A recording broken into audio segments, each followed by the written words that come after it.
one of the main reasons that I decided to come up with this podcast was to break down barriers around men speaking to each other and having open, honest conversations. Because I've always felt like there's a little bit of stigma attached to that. And it works. It works both ways.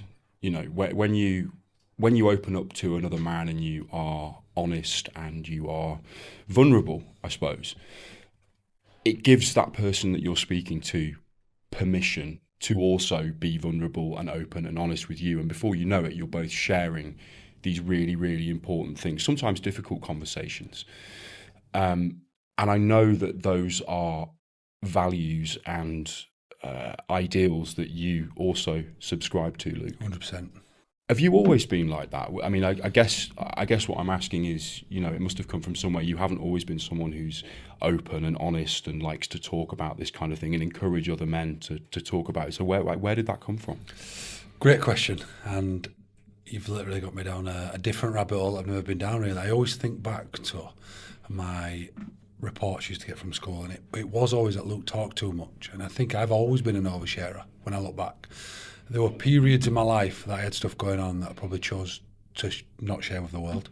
But on reflection, I've never ever been asked that question. So what an unbelievable start to this podcast. 1-0. Is the fact I've never been asked it, is the fact that, yeah, do you know what, at school it was always Luke talks a lot. If he could just control his talking, he could probably do better. And yeah, I've always shared. So I never really had a problem, you know, with picking out good people to share with, whether it be an auntie, whether it be a stepmom, my own mum or dad, you know, just on what I should and shouldn't share. But then naturally, as you get a little bit older, there is the mask of what you feel would be socially acceptable to share. And yeah, I guess probably always been a little bit of an oversharer, which probably ties in nicely to being the face of a man club that encourages people to talk about how we feel. Yeah. It's brilliant that you've always been like that. I mean, I'm sure at school it probably wasn't the best thing for a youngster to be, you know, talking during class and stuff. But I think it's remarkable. I've done quite a lot of reading into the Andy's Man Club. Obviously, you know, I'm so thrilled, first of all, that you're on the show. Like, I'm absolutely made up. The work that you've done through Andy's Man Club is, I mean, I can't really put it into words. You're saving lives. I mean, I hope you realise that. Like, you are literally on ground level making a visceral human impact in so many men's lives, and that is just unbelievable. I mean, you must feel so proud, mate. Not even to be humble. I know my wife's with me and she'll back this up. I think it's such a problem we've got that to ever sit and pat yourself on back detracts away from what still big of a job there is to be done. It's probably a downside of being an ex-rugby player. And I know you've had other rugby players and you're sportsmen, and they'll probably back this up, that usually when you play a game of rugby or a game of football, you have what's called a review 40 hours later, and 40 hours, all you do is stew on your performance and how good you was and bad you was. And you'll have this when you've done a scene, or there'll be surveys, did I do good enough there? And on a Tuesday we'd have these reviews, and it were probably never good enough. You're always looking to improve and grow, and I think I have probably taken that into Andy's Man Club at times, which is amazing in some ways, because it means that you're forever humble and forever grounded in the fact that you never let anything go to your head.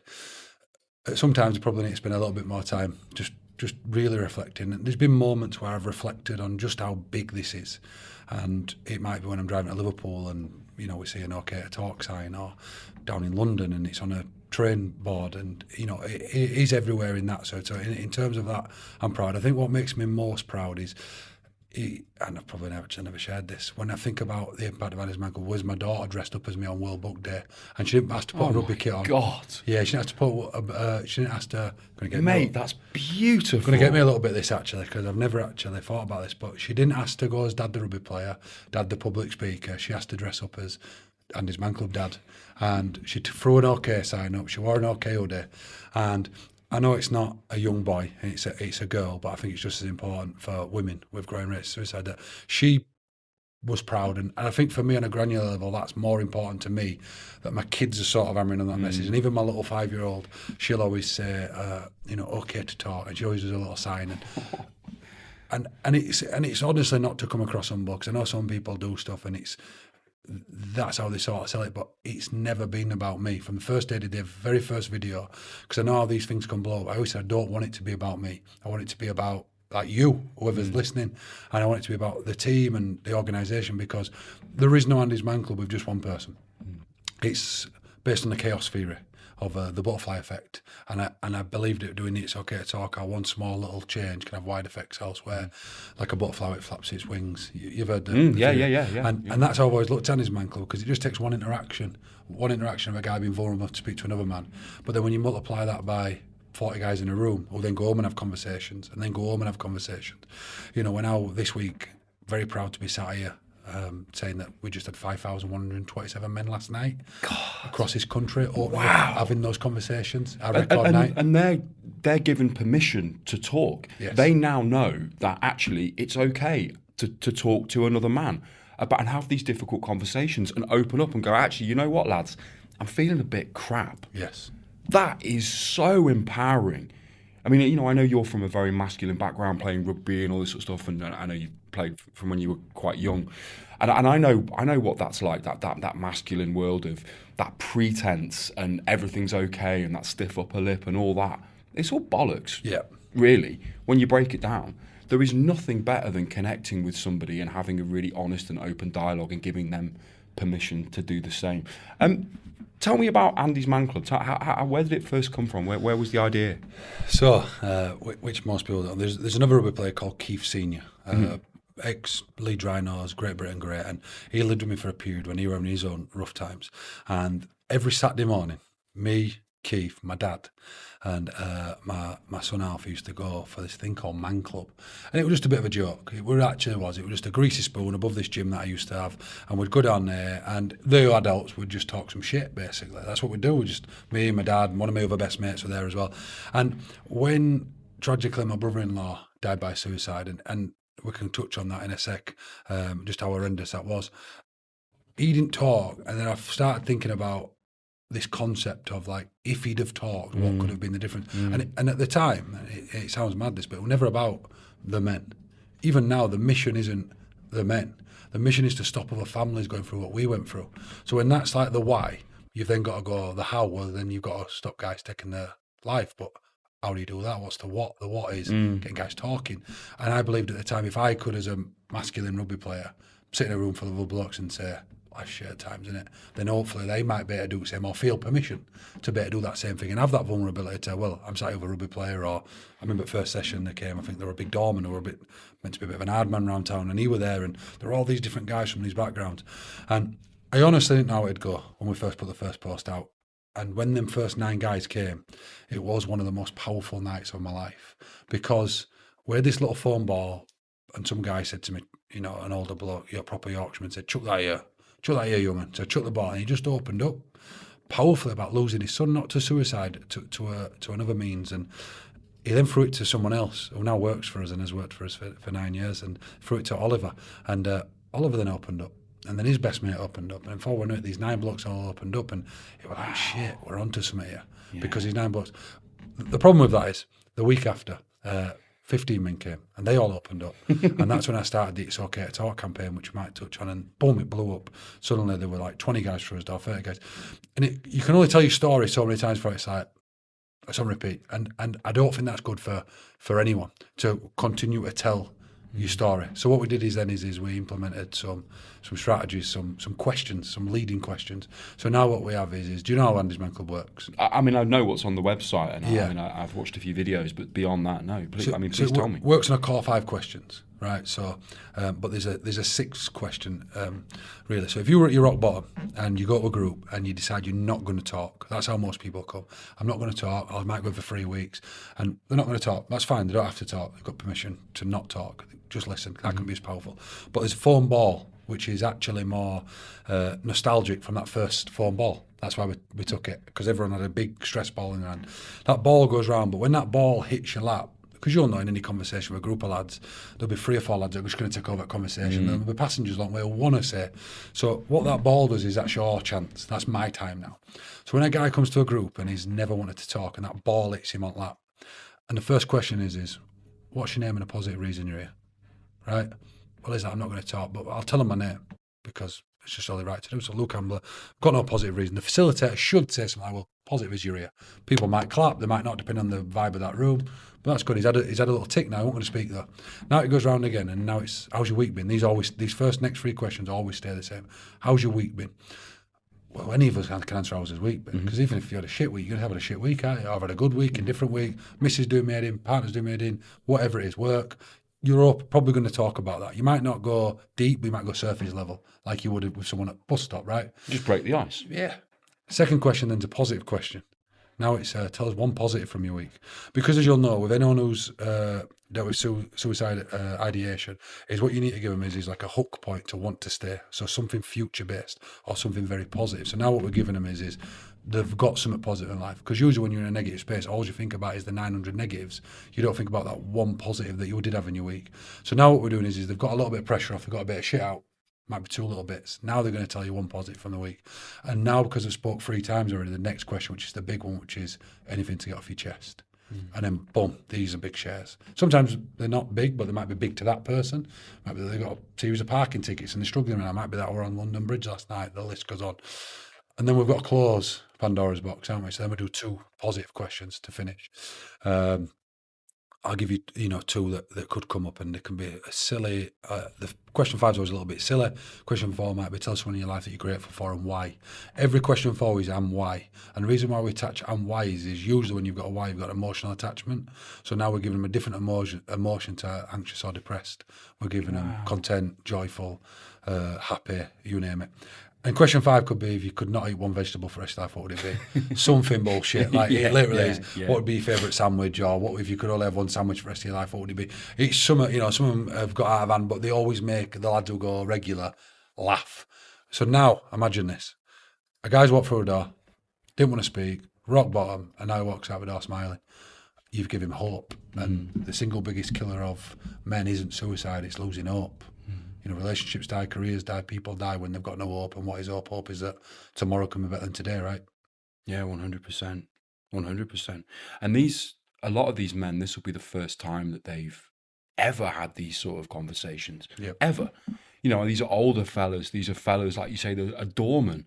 I mean, that's a prime example of somebody who's hyper masculine, quite an introverted character. Yeah, you might meet a few people at the door, but not one that you would expect to be there and open up and be vulnerable. I mean, some of the stories that you must hear must be really quite something, and the difference. I mean, it blows my mind, man. It really does. You mentioned before, it's good to talk. It's okay to talk. It's okay to talk. Yeah.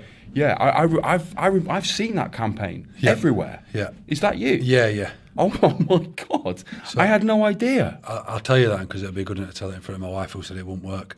I was sat on toilet and I don't know about you, but my best idea is either come in bath, shower or toilet. It's a toilet, let's be honest. Yeah, it is. And I was sat there on the toilet and I thought, at the time, to give it credit, the ice bucket challenge were going round, which were a great challenge, right? And I had this idea to take a selfie with an OK sign and tag 5 people and let them know it's okay to talk. So I sat on toilet first thought, and I thought I can't really do it in my bathroom. But I went downstairs and I told Lisa. I said, and Lisa is Andy's big sister. So I said I've got this idea to.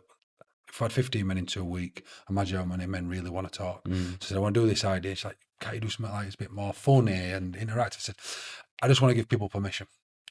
Just it's okay. And did this selfie with an OK sign, banged a load of filters on, like you do, and then I threw it out into the world. And naturally, it's one of those things that you're very apprehensive about. Are people going to buy into this? I was fortunate that a few rugby lads and then have a few other people to start to tag a few people. And then by day 4, which no one really knows this story, but by day 4, there were a guy called Callum who worked for Lad Bible, right? And he happened to go to school with Andy. And he reached out and says, "Seen campaign, it's phenomenal. Can we do a video about Andy's story? But we'll also love to get involved with campaign." So someone at Lad Bible did the OK, but they tagged Ricky Gervais. Ricky Gervais, and at the time, only promoted cat charities, nothing else. That's right, yeah. So then Ricky Gervais threw selfie up, said, "Thanks, Lad Bible," and then he said, I think he just tagged the world. He just said, crack on type thing. And it just went boom, like Danny Cipriani at the time, it just went boom, boom, boom, boom, boom. And I remember sat in Costa, in King Cross, a little area in Halifax, and I'm refreshing it with my old man who's very masculine, but we're having a bit of a laugh how it's trending and it's coming up like Perth, Australia. It's coming up with like Wisconsin, America. And every time I press it, every 1 second, it's got another 20 posts, another 20 posts. So it goes on, then it's trending number 6 on Twitter, then number 1 on Twitter, then on Facebook, then on Instagram. And we're sat just laughing, saying, this is mad. But then what it hit home at me was, clearly the world had been waiting for that.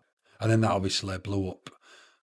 What we said then was, if we're going to tell the world it's okay to talk, we need to give them a platform to do so. So that's when the quick expansions of Andy's Man Club had to happen. And yeah, it's happened. So that was on the back of that campaign, was you? So Andy's Man Club's had 2 groups. Yeah. Do the campaign, and then it's just gone, we need to get moving now and give people a platform. Because at first, what we really had is that I told the world it were okay to talk, and everyone thought that meant to me. And I'm talking like Heavy stuff. And when I'm saying heavy, I mean, I wouldn't even say it on this podcast because you should never talk about means, but I'm talking people have just found people, and the first person they thought was to message me. It were a heavy time in my life because not only we're dealing with that is, but I've also got a partner dealing with the loss of a brother. And I've so totally disregarded this now. And you're still learning yourself as well. You're just a fella. And I don't know how to look after my missus who's grieving. I don't know, I'm thinking that my actions are actually helping them grieve. But actually, when we've spoke about this, she said, like, Annie's Man Club, at that time she hated it because it took away me, it took away her mum, it took away... It wasn't as personal. Yeah, it took away all this, what she's trying to deal with. And then, I'm trying to balance this, but I'm doing this for you, I'm doing this for the family. So there's that, there's all these people messaging you, then you've got the demand that it needs to continue to grow. I'm still meant to be a rugby player, I'm trying to grow a business. And it was just an absolute carnage of a time. Yeah. To a point, I remember doing a video, because when you start something like Andy's Man Club, people naturally assume the size it grows is that you must be making money from it. And to this day, I'm voluntary CEO of Andy's Man Club, never made a penny, never want to. It means too much. And I was talking to someone about this, I'll go off on a tangent for you.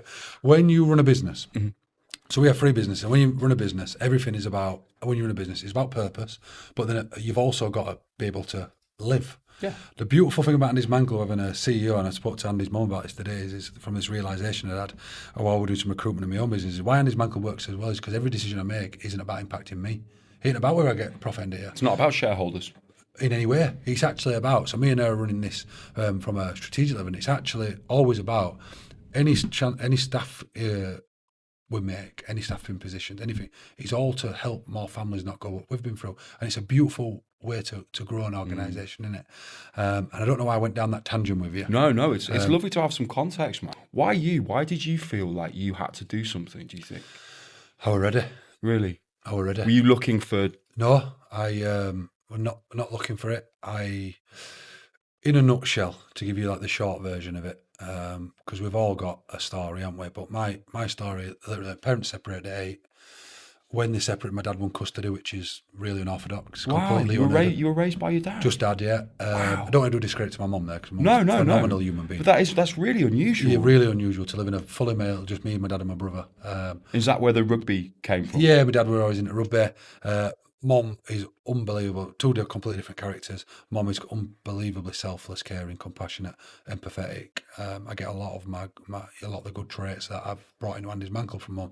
Mum had a car crash when I was 8 years old, and it left her with some slight brain damage, but then a mental illness called NEED. It's a very rare condition. I always think it's good to raise awareness about it, called non-epileptic attack disorder. For years, she got wrongly diagnosed with epilepsy because she's having these blackouts, which then turned into falls, where basically she drops, she falls.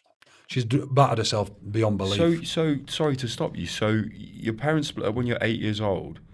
You live with your dad, and then your mum gets hit by a car crash, yeah. A car crash, and she's has a lifelong. To this day, a lifelong illness because of it. Yeah. Seizures and blackouts and. Yeah. So one of the worst blackouts is I remember she were due to come get us from school on that one as well. She couldn't get to school. The old chip pans. Yeah. No one has them anymore, do they? No, put they're chips a death on. trap. Yeah, gone in, put chip pan on, nipped into front room, blacked out. Next minute, house set on fire around her. Oh. Luckily enough, I think someone ended up smashing window and ragging her out. But it were like a lot of series now when I look back. But I don't view things, and everyone's got their own ways of identifying something. I don't ever view these things as traumas. Like, I just view them as like setbacks, roadblocks in the road, or even just valuable lessons. But my mum then started going from having the blackouts to having drop attacks. They're not necessarily seizures. They're just no warning. She just drops. goes. Boom. And I never saw it happen for a long time, because I think when she's preoccupied, it done. So I didn't really, not in a bad way, didn't know if what you don't see, you don't always believe, do you? Yeah, Different now when you get a bit older. So I don't know. And there were a lot of stigma then, like a lot of stigma, man. Like you're 12, 13, 14, your mum's got broken jaws, smashed up faces. You start thinking it's stepdaddy, don't you? You know, he's doing something he shouldn't be. And I remember when me and brother got to an age, and I spoke to him, I don't know if I ever told Lisa, it's like, we got to an age where we're like, if you're doing out here, we're big lads now, like, just make sure you're not. And he's like, you know, it's probably bad from us, but you just don't believe it, do you? No, not at all. You That's just think awful. that someone's probably... Yeah. And then I saw one when I were at my nana's, I saw her drop, and it was like, shit, that's real stigma. What, she just went? Just dropped. And then she was having up to 5 falls a day at one point, which then meant she became a self-isolator. So she didn't leave her house for 4 years. So people often say, because of how... I've got some quite stoic views at times to say what I do, but not stoic in the sense of I don't think men should talk. I love language, and like the same man up, you can take that how you want. Some people take that really negative. The man up's really bad, but it depends how you take that. Like I often think I've got 3 kids, right? I've got a wife, I've got a dog, I've got people that need providing for. To me, man up don't mean get on with it, pretend everything's okay, and just get on with it. It actually means I've got to deal with whatever's going on because I have people that rely on me. Well, you've got responsibilities. You've got responsibilities. That's what man up means. Yeah, man up to your responsibilities. Exactly. While also dealing with whatever shit you've got in your backpack. So my mum has these attacks, and then what happened is I remember getting asked 15 years ago now. I think me and Lisa were sat having breakfast, Frankie and Benny's, I remember it. I got asked to go do a talk. Never done it before, never sport like this. Said an ex-rugby player called Frank Witty, and he were been asked to, he had a partnership where they'd asked him to do a bit of mental health. He goes, I know your story, Mum. Do you mind coming and saying what it's like? So I just opened up on what it was like having a mum that had these struggles. And shortly before that, I'd had my own struggle, which I've probably not spoken publicly about. I'd got let go from Leeds Rhinos, which to me were like a dream come true to play for world champions. How long were you with them for? 4 years. 4 years. And it were to play Rugby League Warrior, to get to Leeds Rhinos Warrior. That got ripped out. It felt like it got ripped out from under me. I view that story very different now, but I felt like the world were against me. I were in a bit of victim mode, like everything's against me. That was my identity. Yeah. Me and my partner then broke up. She's not a nice person to be around, because what do you do when you're struggling? You don't pull people in, you Take it out away on them. and push it away to protect them somehow. I stopped doing everything that were me. My good energy levels are gone. I want to eat well. I put on weight, and I just want a person. Then naturally, you start going out, you start drinking, you start sleeping around. You can't figure chasing any pleasure or high that you can. And then boom, one night just came crashing down. I got an altercation with some doorman and found myself sat in the police, asking myself, why me? Why me? Why me? Why me? You know. Why my mum? Why this with me? Why my rugby career up in tatters? Just why all this shit? Why did I have to have an hard time at school? And I sat there and I just said to myself, because this is how, and Lisa will know this, how I speak to myself. I just said, if you want to keep getting these answers, keep asking these questions. But if you want better answers, you need to start asking better questions. And I came up with a question that changed my life and clearly the life of thousands. And I'm really normal, so it sounds really corny saying this, but it was, what's next? And it was, what are you going to do about it? Stop worrying that mum and dad had that problem. Stop worrying that your coach let you go. Stop worrying that government in this or that person. What are you going to do about it? And in that moment, it all changed. I got myself back physically fit, got my back self back mentally fit, delved down the dark hole of personal development. And I just says, whatever life throws at me now, I'll ask that question. So fast forward then to being in the best position I am. Me and partner back together, we've had kids. Life was, perfect at that time. We had an house, I was back playing rugby, like life was just good. And then brother-in-law's at his house on the Saturday, me and him were having a laugh. He's on about buying an house. We had a couple of houses. We're like, mate, come up Wednesday, we'll talk about it. So he said, yeah, perfect. So he's future planning. This is why it makes it so confusing. Future planning. He was having some arguments with his ex-partner about access to the kid, but he was laughing about it on this day. Next day, gets up, goes watch the football team play football. They convince him to get his boots on, ends up playing, has a good game, scores a goal, goes to play gym that afternoon with his sister, my partner. I'm playing rugby, and then I go back to mother-in-law's house and we have Sunday dinner that night. Monday morning comes, goes to work, don't come home at night. Tuesday morning comes, phone call, and he's dead. And I'll never forget getting to Elaine's house, and you could have cut the atmosphere with a knife. And I'd had a lot of death growing up, people I were very close to, but it was different. And then I remember Lisa turning up, and then I remember other people turning, and it was just fucking, sorry for that, but it was chaos. Like, I've had people die with cancer, I've had mates who died at rugby, but like, this was just like shock and awe from everyone. So sudden. Yeah. And I remember literally driving to go get his car from where I'd left it and other tasks. And I said to myself, like, this is Like, this is not right. Why, it can't be real, why? And then we pulled up at my mum's house, and I'll never forget, me and Lisa said, I'll tell Alfie. And we shut gate, and I'll never forget the image of Alfie laughing at swings. Mum's trying to distract him in back garden. We go to the bench up at the garden, and how do you tell your son that the favourite person died? And Lisa's trying to tell him, gets a bit overwhelmed. Luke, tell him. Alfie Uncle Andy's died, he's gone to heaven. The screech in which he let out, a 6-year-old boy will live with me forever, it crippled me. And I drove down to mother-in-law's house, and something went through my head, and it was just like everything I preach and talk about mindset and moving forward and everything. It's all bullshit. Bullshit. None of that's in that moment. Yeah, that can't bring Andy back. And this is how it went in my head, right? That can't bring Andy back, that can't bring Andy back, that can't bring Andy back, that can't bring Andy back, that can't bring Andy back. So then it came to, well, what are you going to do about it? Wow. It's the worst thing. It really is the worst thing, losing somebody to suicide. Because there is no warning. People who are in that headspace and are feeling like that, it's an incredibly lonely place for them. And they don't feel they can share, and they don't want to share. They want to protect you as best they can from what they're going through. It's heartbreaking, mate. It really is. But what you've done in that moment when you had that realization in that police cell, that's a really strong thought to have. Because I've been through hell and back in my life with drink and with substance and with I was a very, very poor husband and a very, very bad friend, and my life was starting to fall apart in quite a bad way, and people were noticing, and people were coming up and saying, is everything okay? And I'm going, yeah, everything's fine. Of course everything's fine. I'm James. Hey. Yes. Bullshit. I didn't have a moment like you had in that police cell. Mine was a much more gradual process of me going, I have to change this. I have to make some changes.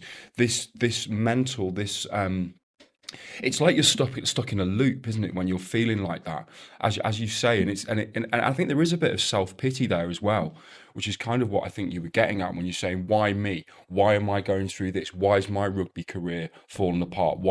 In my case, why is my marriage broken down? Yep.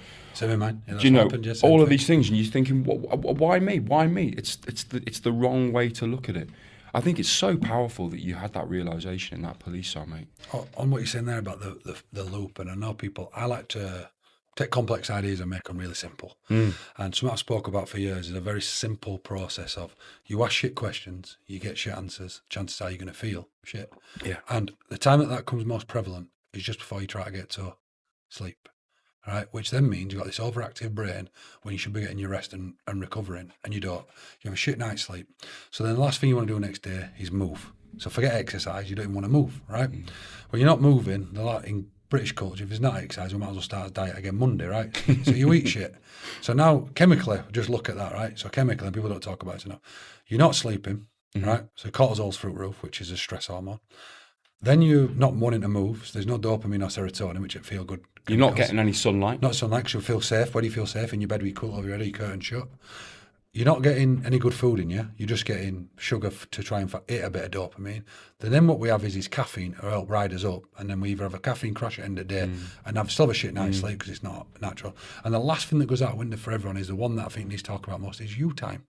And you time is different, right? You might like at the end of the day going and spending tons of time with your mates. You also might, in my case, I might like going and this is something I do. I like going and sitting in a sauna, right? Most nights. Much more valid. I'm sat here thinking, I like to fall down a YouTube rabbit hole. Yeah, and that's what you might like going on a YouTube rabbit hole, right? Yeah, I do, honestly. I like sitting in a sauna, whether people are in there or on my own, I just sit there and just slow everything down. Right? And it's a mad thing. Me and my wife joke about, she says, just sitting in a sauna. I'm like, for me, that's that one little moment. And I have all sorts of different moments in it, but it's that one moment where I just know that I need that to be able to operate at my eye level. I just need that time where I'm not peopled out. Even if I come with a mate, it's a relaxed thing. It's not, I don't have to give too many social points away or coins away. It's just me. 100%. It's your time. Yes. And you know that it's benefiting you as well, 100%. Which is the most important thing. Mine's going to the gym. Yep. I was always really against the gym. I used to look at people who had abs and stuff, and there's probably a bit of jealousy there, I think, as well, because I'm looking at them going, bastard, I'm doughy. And the first thing I changed when I started to address these problems that I was having in these, this life that was kind of spiraling, was fitness. It's a non-negotiable for me now, in the same way that your time in the sauna or that's non-negotiable. Yeah. I'm going to the gym for an hour and a half, and that's my time. I'm not thinking about anything. I'm not worrying about anything. I'm putting all of my anxiety and my stress into this barbell or whatever I'm doing, and I can't be anxious because I've got a barbell on top of me, and if I'm anxious, the barbell's going to thinking about what could happen, just what is happening right now. Exactly. It's mindfulness. It's being present. 100%. Because we spend so much of our time worrying about shit that might happen, could happen, or obsessing over shit that has happened, that we don't actually look around us and take stock of where we are and what we've got. And then I think that sort of naturally feeds into gratitude as well, which I think you mentioned before as well, which is something else that I've started practicing, and it's just been a game changer. 100%. Well, on that, so what you've done is you've, in a great way, summarised. I did the 5 negatives, but actually, when you get hold of gratitude, because gratitude basically is what you're grateful for and why, which is a positive leading question, which will give you positive answers, which should leave you feeling a little bit better. I'm not going to say it for everyone because I don't want to downplay people that have got a lot going on. But if you start to really focus on, get a laser focus on what is good in your life, your mind naturally attracts more. If you go into a room and try to find everything that's red, you'll see everything that's red, right? Yeah. And you'll miss everything that's yellow because you're looking for everything that's red. That's true. And that's the same looking for everything that's shit in your life. Your mind is such a powerful tool. It'll find everything that's shit. But if you can start to train it to find what's good and find the positives, you'll start to feel more positive, which naturally should sleep a bit better, right? When you're sleeping better, you've got more energy. And now you've got a negotiable. Regardless if you slept well or not, you're going to go to a gym. When you go to a gym, you naturally eat better. You then drink more water rather than more caffeine. You still probably have caffeine as well, so if you go to a gym. And you've now got combined 2 of yours. So you've got you time and that, which is your time at gym, which is probably your 10, 15 minute commute there with your podcast on or your music. Mm-hmm. It's all ties in. So now what you also want to do with you time is you want to spend more time with your wife or your kids or your partner or your friend. So now suddenly you've got more energy, because all these 5 things do, when you break it down, sleep gives you energy, food is only designed for energy, water gives you energy, you time gives you energy, and I forgot the last one, which is exercise. Takes energy, but leaves you feeling like you've got what? Energy. So now if you viewed mental health completely different, because everyone views mental health as anxiety, depression, conditions, right? They're all going to ebb and flow throughout his whole life. Anxiety, depression, stress. But actually, if you could have more energy, right? And imagine now, most people are either surviving or coping. As a dad, I can't convince my kids that their North Star in life is coping and getting by. It's bullshit. No. They've got to get to a point where they can thrive, right? Which is getting through a series of stuff. Because I tell you why I say that. Because life's going to smack them in the face one day. Me and the mum are going to die. We might be down the way home from here today, touch wood we don't. But shit's going to happen. It's just reality of life. That shit happens. But if they're just getting by and coping, and this could be anyone listening to it, getting by and coping, when life smacks you in the face, you end up getting knocked back down to surviving. And now you're clinging on, and we've already spoke about you've got responsibilities. But now imagine you're at thriving. It doesn't make the pain anything, but that's where I was. I was at this place called Thriving where I felt unbelievable. I felt bulletproof. I get knocked back down coping. So now I'm coping through this family tragedy when everyone else, all the people, are trying to survive through it. Don't mean I feel any less pain than them. I now just in a space where I can go, what we're going to do about it, because this has happened whether we like it or not. And that's sometimes a realization that we need to have. Because where Why Me came, and what's next, it's what you said that really got me thinking about. Why me is all past tense. Any problem you've ever had in your life is past tense. It is. And there's a spillover of the feelings of that. That debt you got is from a past mistake. The problem you're going through is past. So when you all you focus on is the past, you blind yourself from finding a solution, which is always present. And in order to really hone in on that, you've got to really take action now to create a better tomorrow, which is back to suicide. And suicide is that hope is what we spoke about earlier. Hope is that tomorrow can be better than today. If all you were focused on yesterday, tomorrow's never going to seem like it's going to get better. The actions you take today will make tomorrow that a little bit better. It makes perfect sense to me. It really, really does. I fixed my morning routine. That was the thing that, for me, which feeds into exactly what you were talking about there. If I start my day, if I think of my mood as a rolling scale from 1 to 10, 10 being the best that I've ever felt, 0 being I'm fucking in despair. If I start my day on a 5 and I get up and I immediately go on social media and I have a cup of coffee, maybe I have a cigarette, I don't go outside, whatever. I start my day at 5. If anything bad happens to me, as you say, You're at coping now at 5. I might drop down to a 1. I survive. Then where am I? Yeah. But if I start my day at an 8 or a 9, I get up, I drink some water immediately, I don't have any caffeine, I don't go on social media, I don't read the fucking news is what I don't do anymore. Oh my God, waking up and reading, like having, being bombarded with death and destruction and politics was just too much. Yep. I do some meditation for 20 minutes. I read a book. I read a non-fiction book, so either a self-help book. I'm quite into autobiographies as well. I really like stories. I love people. I love storytelling. I love getting into somebody's psychological kind of what makes them tick. Yep. And then gratitude. I've got a gratitude journal, and I've started implementing that morning routine, and it has just changed my life, man. It really has. If I think back to what I went through and where I was, even just 5 years ago, COVID was the big one for me. That was when I really felt at my wit's end. I didn't have any kind of routine. I didn't have any kind of ritual. I didn't have that me time that you were just talking about. No, this is my time to put work into myself and have some stillness and have some peace and some self-reflection. Yes. I didn't have any of those things, and it's a really, really lonely place. And I wanted to bring up loneliness with you because it strikes me that there are probably a couple of different types of men that come to Andy's Man Club. There are probably people who know that something is severely wrong. They know that their mental health is in tatters, and they're looking for any opportunity, someone to go, how are you, mate? Because that's a question that I think as men, we often forget, is just to go, oh yeah, are you okay? Yeah. Like, it's so powerful. But then it got me thinking, there's probably people who come to Andy's Man Club who are lonely, who don't have that support network, or maybe they do. I know people who've got loads of friends who still feel lonely.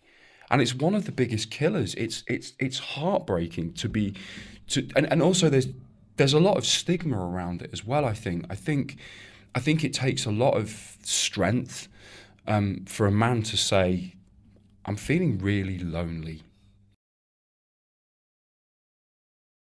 What we're getting at earlier, when you've got that 5 to 5 and you don't do it and you push everyone away, because there's some bullshit stuff that gets said with mental health. Like the saying that you are not alone, right, is a beautiful saying. But the one thing you feel when you're in your problems is alone, because you feel like no one else gets it. When you step into a door of Andy's Man Club, right, you hear 20 guys all speaking, you're like, I can relate to that, I can relate to that, that's a bit of me, that's a bit of me. Suddenly now, like, you're not alone, are you? Being on your own don't mean you're lonely. No, actually, some people love their own space more than it. Right. I think we've got to get a little bit more comfortable being on his own a little bit more. Because I read a study once that one of the most feared things that people go through is spending more than 15 minutes alone with their own thoughts these days, undistracted. Think about it. 15 minutes. How long was the last time you ever did that? You meditate. So I do it quite. I do it. I'm now quite comfortable in my own company, which has just been the most transformative thing. And you got to a point with that. But most people, you think that we're either on his phone, watching TV. We're always doing something that we're never actually just sit and check in. And that's why I mentioned the sauna, because in a sauna you can't have a phone. If no one's there on your own, you've got no but you versus that little flame going, that little heat going, and you've got nothing else but to check in with yourself. And I think loneliness in what everyone always dresses it up to be. And I think what we're all getting about mental health sayings is that sometimes we throw these slogans, you're not alone, but that's the one thing you feel. But we've got to remember that's something that you feel. Right? It's not something that you are. No. And I think too often we quickly identify itself with stuff like, I am lonely, I am depressed, or I'm feeling lonely, I'm feeling depressed. Just like I'm feeling happy, I'm feeling content. That's also going to change. And I think going to an Andy's Man Club can make you feel more connected. And that's something to think. But one thing we shit at when we get older is making friends. I love my little daughter, Ada. She'll run straight up to me at the park and go, do you want to be friends? And I thought about this recently. Like, we stopped doing it to a certain age. We were too cool to go up and say to one, do you want to be mates? And recently, I've made an all new group of mates, which is completely mad at this age. And it all starts from a little run club. I love running. So yours is gym, I love running. For a big guy, it always shocks people, but I love to run. Marathons, Ironman, I do a lot of endurance because I just It'd be terrifying if you were coming towards me at 12 miles an hour. I mean, absolutely might not be terrifying. quite that fast. But I love that. And I also then found a lot of other guys that love that, and now my little thing is in a Tuesday morning, non-negotiable, we get up and my son comes now, we go for a run, we then have a sauna, and then we have a coffee, and it's like the dream morning. Right, so we talk about morning routine. What like a time Tuesday to be morning. alive. Oh, and I said to my family today, I said, today, I don't know what it is, I just feel electric. But yeah, so I think whether it's an Andy's Man Club, and the reason why I say it's because Andy's Man Club is for everyone, but it's not going to be for everyone. There's going to be guys like the idea of going to sit with 40 random strangers, not for them. So what I'm trying to say here on this is for a guy who's listening is like, find your tribe, you know, and also get more comfortable being on your own. Like get more comfortable with that because it's okay. Like find what your hobby is, whether like mine were running. Put a Facebook post out, I don't fancy a run. Might be no one turn up first day. Like I did, I think first day I did it, no one turned up. Week after, 3 people turned up. Then we had 40 people running on a Sunday.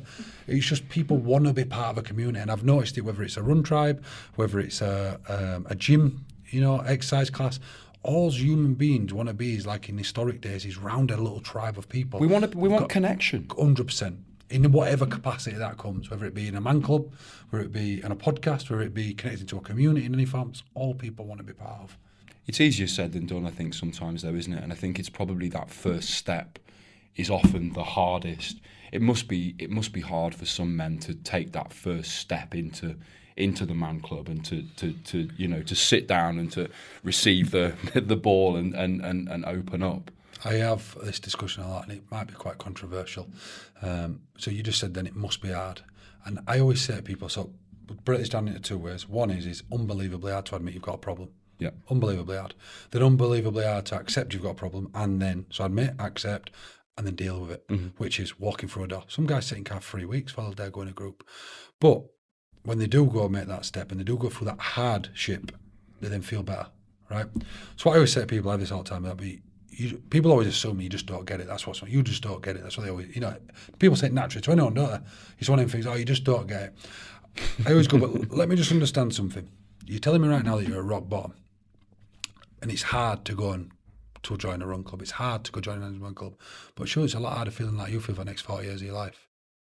So maybe you've got to go through a tiny bit more of intense or extreme intense hardness to get through to a brighter day. Because right now, every day you're waking up and you don't want to be here, that's got to be hard. But there's, I think, and I speak from personal experience, there's almost something comforting when you're living through addiction and mental health problems and you know, you've had traumas and all these kind of things. In some weird way, that becomes your safety blanket. You're so used to those feelings that it's leaving that behind. It's throwing that away. It's your identity now. Yeah, it's your identity. You make it your whole personality. People do, yeah. My personality is someone who has mental health problems. I suffer with anxiety. I have had panic attacks in the past. I've suffered with alcoholism and addiction. That's my badge. That's what I wear. That's who I am. It's taking that off and going, actually, I'm worth more than this. I can be more than this. I have more to offer than this. Yeah. Because that's the beautiful thing as well, is that honestly, I can't get over the work that you guys do. I think I referenced it at the top of the show as well, is that you're helping each other by just being there. Yes. You are supporting another man. Yes, it's a personal thing and it's hard, and you know, you have to sit in your car outside and weigh it up and go, oh God, right, here we go, take a deep breath. But the reality is that for another man to see you walk in that room, it's saying to him, right, we're all going to share some stuff today, lads. Yes. How are we feeling? Amazing. Do you know when you said then about badge of honour, I always think it's interesting. I'm guessing with the struggles you've been through, you'll agree that physical health and mental health on par. 100%. You can't have one without the other. Yeah. So you'll also agree that you've never met anyone who says, I am cancer. No. So I am an addict, I am an alcoholic, I am an anxious person. You don't, do you? No. Someone would say, I am cancer, they say, I have, I've overcome, I've beat. The language is completely different. And I think that it don't become an identity. You might be a cancer survivor, you might be a thing, but it's always about the inspiring bit, it's about the overcoming. And I think what we need to talk more about is that, yes, I accept people have got problems and, like you said, badge of honour, but identify like what can be. What can it be with a substance-free life? What can it be with, now you found your new addiction, which is gym, which is now far better, more beneficial to you.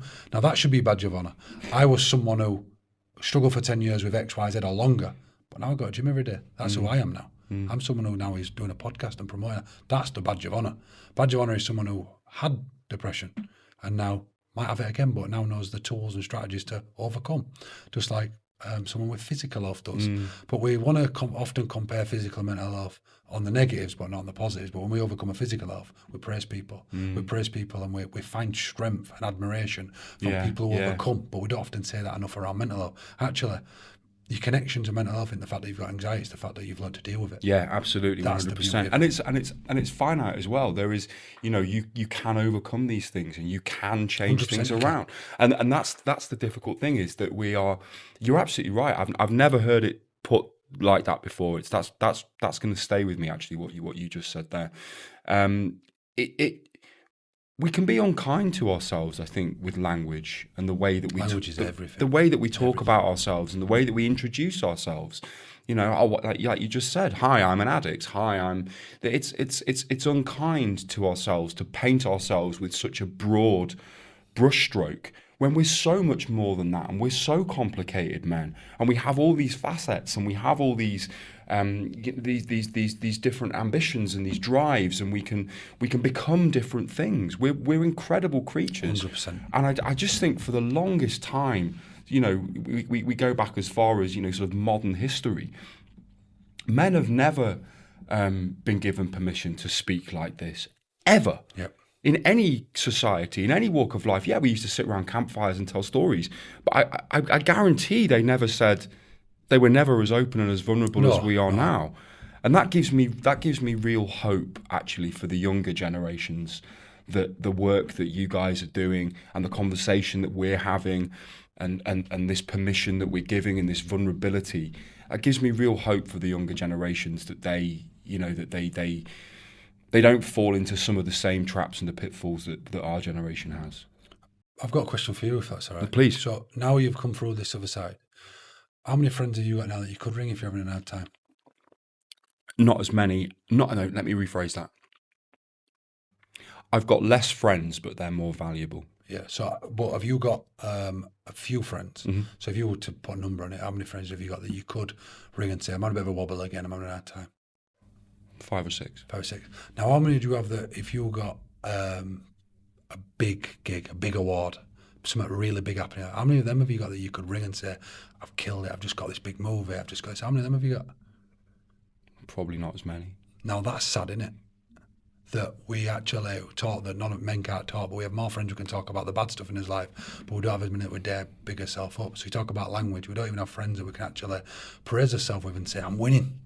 Now I find that quite sad, that in a society we're getting to a point where we can't ring our friends and hype ourselves up because we have a British culture where we've got to play everyone down or play ourselves down rather than big ourselves up. And I want personal you. That's no. I have not many friends I can ring and say, mate, I've just done this. These are questions that we don't often ask ourselves, and they're really important. Male friendship's something that I'm fascinated with at the moment. I'm absolutely fascinated with it. And that's a mad concept that you've got 5, 6 friends you can ring when you shit hits the fan, but you have a win. 1 or 2. Now that needs to change, doesn't it? When you have 5 or 6 friends on either side that look, hopefully they're both the same. Well, there's no jealousy, resentment. Actually, there's a proud of you, man. Just real celebration. Proud of you. Yeah. Boom. Yeah. Proud of you. That's what we need to get to. It's a funny thing, isn't it? Because when you start to take better care of yourself, when you have these realizations and this self-awareness, and you go through this process and you find your thing, whatever that is, and you start to take better care of yourself. I had so many friends. I mean, I could go out, and I did every night of the week. There was always a party. There was always someone.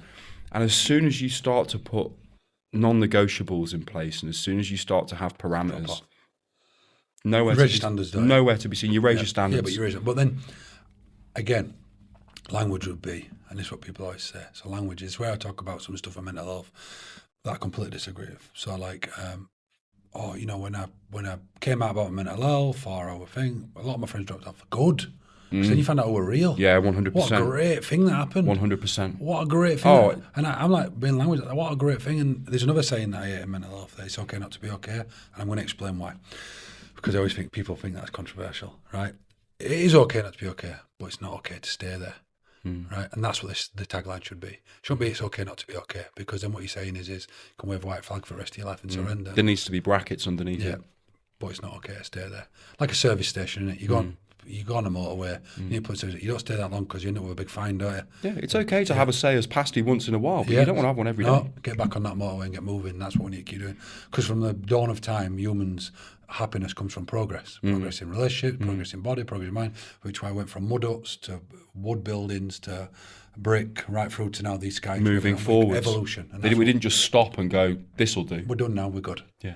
We've got to keep moving. There's just something I want to pick up on you. Please. That enough people don't talk about either within mental health, is we talk about morning routines. It's always big in it, morning routines. But no one ever speaks about night routines. And I'm massive on night routines. Wife will back this up. Really big. Like more important on night routine than it is morning routine. Because I think not enough people set themselves up for a good night's sleep. But the one biggest thing that most people struggle with mental health is a good night's sleep. And there's some really good little tips you can do just to help you have a good night's sleep. And I'm not even going to go down the route of turn your phone off, turn your TV off, because that's just what enough people talk about, right? But like really simple little tips like sleeping naked, right? And it's not a porn or a thing. It's as sleep as bare. I love how you felt you had to quantify that. I just got to make sure that's. I just want to make sure I'm not getting sexy. Yeah, we're not getting sexy. If you're going to do that as well, that might help you sleep. Right? It's me, your missus is sat over there going, no, he does. He does. It's not nice. Always naked. Yes, but as minimal as possible, right? Then you want your room to be as dark as possible, right? Then what you need to have is a 1 degree temperature drop, core body temperature drop. The way to do that for a lot of people is get a hot shower before you go to bed, go to the sauna, have a hot bath, and just get yourself nice and hot, and then cool down naturally. When you do go to bed, then if you want to add stuff like read a book, have some magnesium, there's lots of different little tools, but boom, you'll be asleep. And I had this with someone before, like tried it, you know, I've done 3 nights now and still no change. I said, you've also done what you've done before this for 10 years because you said you slept shit for 10 years. Give it a little bit longer, right? And then after a while of magnesium getting in the body, of developing these little techniques and really think, sleep start better. What do you have when you got better sleep? We've already said it, better energy. And then, A better day. And now you want to start your morning better because you feel better. You don't need to go straight for your coffee. And Mine's not falling asleep. Mine's staying asleep. Same thing. Oh my God, I go off like a light. Yes. I am asleep and it's a deep sleep. But then it's 3 o'clock in the morning and as soon as I wake up, my brain is like, we've got shit to deal with here, lads. And I'm like, it's 3 o'clock. So that other stuff, so 3 a.m. thoughts they call it, don't they? But the stuff that we talked about will help you to have a more quality deep sleep, will increase your REM sleep, and it'll allow you to sleep a little bit deeper, which then don't have them 3 a.m. because then by 5, 6, 7 a.m. you're probably tired again. Want to try to get to sleep, and then you're groggy as shit when you wake up. And you need your morning routine just to get you through that day. Yeah. Do you know what I'm saying? Yeah, I do. So I just thought it was interesting to put that in because. No, it's important. No, it's really important. I don't think night routines are like a big thing where you just have that hour just before you go to bed where it's a bath, it's a shower, it's a quiet time, it's spending time with loved ones if you've got them around you. Increase of oxytocin, it helps you sleep. I think it's really, really important. And I think we can do all the deep work, which is great, but there's some really basic stuff. It's like getting fit in it, right? Physical. Right? There's loads of complex stuff you can do. You can follow a paleo diet, you can go CrossFit, you can do this, or you can just eat less and move a little bit more. Right? And it's that simple, innit? Yeah. So there's a real simple thing, but what we like to do as human beings is overcomplicate, because if we overcomplicate and big chunk it, what that makes it do is it makes it become unattainable at times, and we've got an excuse not to do it. And we've got an excuse why life's a little bit bad. Does that make sense? Yeah, it makes perfect sense. Simplify it, whether it's physical, mental, and it's sleep better. Go in, and there's that many resources out there now to dive down YouTube on a U-time. Yeah. And I find as well that planning, if I plan the following day during that day, so today when I get home, I'll probably have a little look at this footage and edit it a little bit and have a little mooch around, make sure everything's okay. Not get home and find that shot's not in focus and have a nervous breakdown. Please don't let that happen.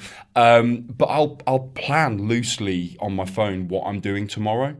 And I find that really helps so that it takes away the pressure and the stress. So I can go to bed tonight going, no, tomorrow I haven't got to worry about tomorrow. That's tomorrow's problem.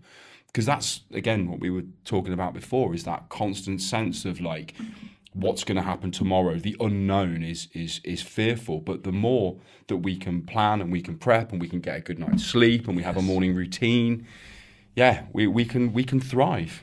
Without a corny plug, so I brought out a journal, very simple, 6 boxes. One is in the morning, one is at night, because I'm big on night time, really big on night time. First 3 boxes, today's goals, which you should fill in the night before, not on the day, right? So you fill that in the night before. Morning appreciations, gratitude, little affirmation. That can be, I like to use stuff in masculine terms as well. Some people will be turned off by the idea of tell yourself how your day's going to go. End of every day, what I think we don't do, and whether you do it in a journal or just take these questions. First thing is what could I have improved today? Not what went shit, what could I have improved? Were it a conversation with my partner? Were it my quality of sleep the night before? Were it the way that I didn't go to the gym when I wanted to? Could I have planned better? Could I make sure my camera were in focus? Whatever that may be. The next one is what was today's wins? Because we don't celebrate ourselves enough. Yeah. Boom.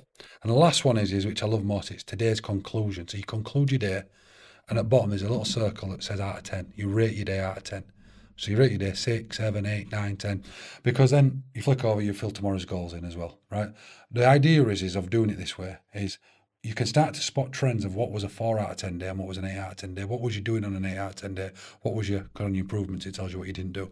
And you start to spot trends in yourself, because there's always trends, there's always patterns. Human behaviours have patterns. Then on the 4 out of 10 days, you can flip that book over. It's like a 2-in-1. There's an offload section. So you can offload everything that's shit. But I hate leaving stuff on a negative. So there's a mirror, it's a lined out middle that then says on the other side, what's next? What are you going to do about that shit you've just said? So you didn't go to the gym today, you didn't feel good. What are you going to do now? Well, tomorrow I'm definitely going to gym. This is what I'm going to go do. This is I'm going to trick my wife out for a meal this week because we don't have enough time together. I need to buy a better camera that's got more focus, etc., etc., etc. Do you know what I mean? That's so powerful. Yeah, and it's just having that time. And I don't always do it in the journal. I do it in the shower. Just sit and think, okay, what am I grateful for truly? And it might be the fact that my 4-year-old or 5-year-old, before I left home or before I'm going to leave home or in that morning says, I love you, Daddy, and look me dead in the eyes, unconditional. That my day can't go shit then. No. If you truly feel it and feed it, nothing else can go wrong that day. And that's what I'm saying about it's not positive thinking or toxic positivity. I'm actually the most realist. I don't even like the term of positivity because I think I'd rather be real and go, shit's going to happen today. It's not going to be good. But what can I focus on that can either fix that and find a solution or be as forward thinking as possible. So, and also celebrate those little wins along the way. I think it's really important as human beings we start to pat ourselves a little bit on back, which goes against what I said about and dismantle at times, where I don't do that enough. Mate, but that's how it should be. It's about taking responsibility for yourself, isn't it? It's about having the tools, and in your case, sharing the tools and going, right, lads, this world is loud and it's dangerous and bad shit happens and you're going to feel awful, but we've got some tools. Correct. That's all we can do. Simple tools. It's so powerful, mate. So what's next for Andy's Man Club then? So how many have you got now then? So we've got 232 clubs now. Oh my God. Yeah, from as far north as Aberdeen to as far south as Plymouth. Wow. And so what's next? Operation 500, obviously. Got to get to 500 groups. And I know when that'll be by. But we've just come up with basically, in a nutshell, I don't think enough people set goals. I think too many people have got limitation what they think is possible. So when you're when you know, and I'm trying to speak as sensitive as possible, when you were in your darkest times, which still might be there were things that you thought was impossible. Yeah, 100%. Right? So we've come up with a saying, basically, in a nutshell, to try and give you this in the best way possible. Me and a friend are going to do all 5 UK Ironmen next year. Their tagline is anything is possible. So we've taken that and gone, okay, if we're going to do that, we want to inspire loads of people to find their possible, which might be overcoming addiction, might be overcoming alcoholism, it might be stepping through a door of an Andy's Man Club, it might be like my mum, stepping out of her house. Yeah. It could be the smallest thing to one person, but to them it's their Mount Everest. So we've called it #Mission Possible. Right, I always call it movement possible for some reason. Mission possible, and the idea is what we're saying to people is what's your possible. So in 2025, we're encouraging 1 million people to find their possible. It might be to have a conversation with a mate. It might be for a business to down tools just for 10 minutes. Grab a cup of tea and ask a mate how you doing. It might be someone coming and doing Yorkshire Free Peaks with us. It might be joining us and just celebrating these 5 Ironmen that we're going to try to come. Because right now, if I'm being honest, it feels impossible. After my 8K run this morning where I'm blowing out my ass, it feels impossible to take on 5 Ironmen. But I know with 2 things. 1, a little bit of hard work, a little bit of elbow grease, and 2, and a phenomenal community of friends and support network around me, that we will cross all 5 red carpets. And when we do that, hopefully we'll inspire a lot of other people on the way. And every single moment and mission of Andy's Man Club next year, theme is going to be around mission possible, encouraging a nation that what you think now is impossible is possible. Because I said earlier, the route to happiness is progress. If people take away the ceilings and realise, I can go and do that 1K walk, I can go and speak to that person, they'll always feel that they're getting a little bit of progress. So then that mission possible, or what was mission impossible, now becomes mission possible, and they start to have a little bit more self-esteem and self-belief. So within that, Andy's Man Club just launched tonight. Project 50 in Midlands. We're going to go from 5 groups to 50 groups in Midlands. And the motion's going to continue. You know, I think we'll be at 10,000 men by this time next year. Wow. I'd rather that be 0. But when I first started Andy's Man Club, I said the ultimate goal of Andy's Man Club is that there is no Andy's Man Club, that mates can just meet like we are now. But I've changed that because actually, Andy's Man Club, as much as it is therapeutic, actually offers something that we've got innate in us, which is what you said earlier. And it might not have been sat round talking about how we feel, but we sat around and talked about the hunt went. We grunted. We sat round as men around this little fire then, but now we're sat around doing the same thing in a circle. We sit in circles. And this ball goes round and you have your chance to say how the hunt went or how your hunts are going that day or how your tribe is. And I think it's actually important to keep these men's spaces long after they may be even needed on the mental health capacity, but just to keep these spaces where men can have friends. 100%. Because Andy's Man Club isn't just powerful because it has a Monday night. Andy's Man Club have meetups on a Wednesday that are unofficial, where guys from that group will go on bike riding, they'll go paddle boarding, or they'll go do It's stuff. what they do with it, taking it forward. Yeah, and they just keep building on it as a community. And yeah, that's what's next right now. So this Mission Possible, it's hopefully going to be something big. Sounds amazing, mate. It really, really does. Sounds absolutely fantastic. Removing limitations, making people aware that they're not bound by their own Self-limiting beliefs. Well, yeah, exactly. They're not bound by their own self-esteem or their own self-loathing or their own mental health or whatever, and that actually there is a world out there and there is a future out there, and it's a really good thing to be ambitious, no matter how big or small those ambitions are. 100%. And someone did say to me, this says, don't you think that would be maybe a little bit demotivating for a guy who can't go on a run and he's looking at it going, oh, they're doing an Ironman. Says, it's language and perspective, but maybe if he understands within the messaging that this isn't about everyone doing an Ironman. This is about finding their possible. I've done enough big challenges now that I've got to do something that scares me because I need to show people you've got to overcome fears in order to push through anxiety. So a guy who's desperate to go to our group but sat there going, I just dare, or Deborah who's lost her son and wants to access grief counselling but just don't want to open up and give out away. That's what's important. So the messaging is actually forget what we're doing, but use that to find your own what's possible. Find your possible. Find your possible. Luke Ambler, been an absolute joy. Thank you so much for coming in, mate. I've had the loveliest conversation, and I think people are really, really going to enjoy it. Thank you, man.